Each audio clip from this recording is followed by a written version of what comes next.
Bonjour, je suis Jean-Paul Super, je suis chirurgien du sein. Je vais vous parler du DIEP, le Deep Inferior Epigastric Perforator. C'est chiant et en plus je comprends rien. Je suis pas docteur. Ah, j'ai pas compris. Quoi? Je suis docteur? Je suis pas docteur. Je suis pas docteur. Ah, ok. Le DIEP, en gros en le traduisant, ça veut dire lambeau de vaisseau inférieur perforant. Bon, c'est une technique de reconstruction mammaire qui consiste à prendre un morceau du ventre pour venir reconstruire le sein. Tout ça sur la même personne. C'est une technique qui a d'abord été inventée par un médecin japonais pour la reconstruction faciale et ensuite par un médecin américain qui l'a adaptée à la reconstruction du sein. Alors, comment ça marche? Il s'agit de venir prélever la peau, le gras et de traverser le muscle pour venir prélever des vaisseaux sanguins. On vient brancher le tout à l'emplacement du futur nouveau sein. Plus exactement, on vient brancher la veine et l'artère en passant à travers les côtes et le muscle. Ensuite, il faut modeler le sein, le ventre et le nombril. Et donc, si t'as le ventre poilu, t'auras le sein poilu aussi. Et donc, le résultat? Il y a 3 cicatrices. Une sur le sein, où on pourra venir reconstruire un faux mamelon, voire même le tatouer. Une autour du nombril.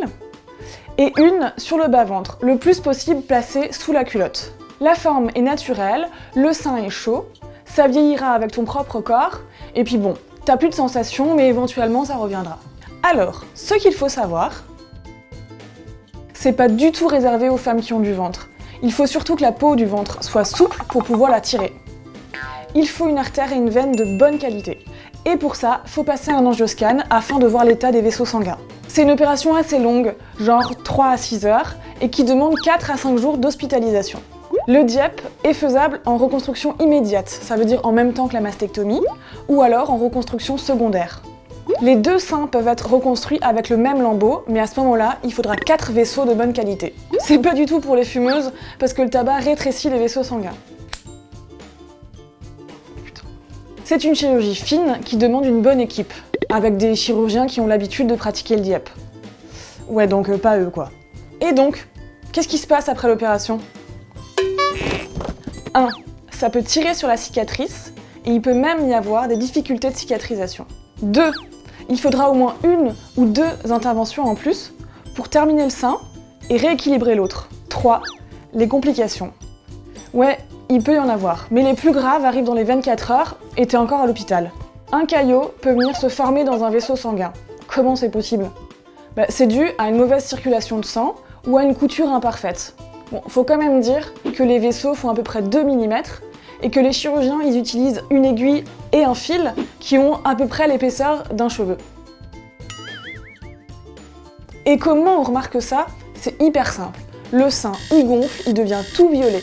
Tout simplement parce que le fameux caillot, il vient bloquer l'irrigation du sang et donc du sein.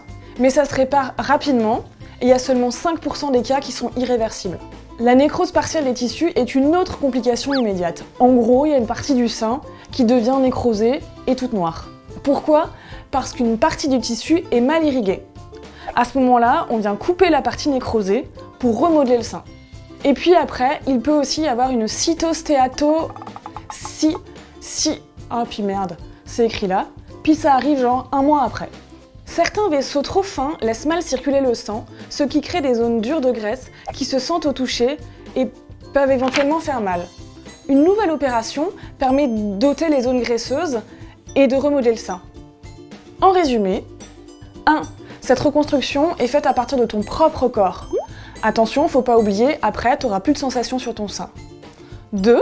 Ce n'est pas fait pour les fumeuses. 3. Ce n'est pas que pour les femmes qui ont du ventre. Et 4. Ça demande une équipe de chirurgiens spécialisés. Bref, le DIEP demande une surveillance, mais c'est aussi une technique qui offre un résultat très naturel. Voilà, c'est la fin. Je crois que je vous ai à peu près tout dit. C'était la première vidéo de Je suis pas docteur. Bisous et à bientôt. Alors Jean-Paul? Super, c'était super.